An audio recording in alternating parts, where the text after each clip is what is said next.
ପ୍ରକୃତିର ନିୟମ ଏମିତି ଅଛି ପ୍ରକୃତିର ନିୟମ ଏମିତି ଅଛି ଗୋଟିଏ ଇଟା ପକେଇଲେ ତାର ଯେତିକି ବଳ ପ୍ରୟୋଗ କରାଯାଇଥାଏ ତାର ଅନୁରୂପକ ଫଳ 10 ଗୁଣ ପ୍ରତିବଦଳରେ ମିଳିଥାଏ।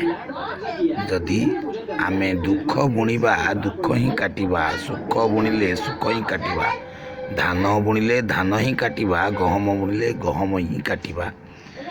ନଡ଼ିଆ ଗଛରେ କଖାରୁ ଫଳିବ ନାହିଁ, ନଡ଼ିଆ ଗଛରେ କଖାରୁ ଫଳିବ ନାହିଁ। ତେଣୁ ଆମେ ବୁଝିବା ଦରକାର ଆମେ ଏ ପ୍ରକୃତିର ବିଷୟରେ ଯାହା ବି ଚର୍ଚ୍ଚା କରିବା ତାହା କେତେ ଦୂର ବ୍ୟାପକ ଏବଂ କେତେ ଦୂର ସାପେକ୍ଷ ଏହା ବିଚାର କରିବା ଉଚିତ। ଏଣୁ ଆମେ ସମସ୍ତଙ୍କ ପ୍ରତି ମଣିଷଙ୍କୁ ସମ୍ମାନ ଦେବା ଉଚିତ।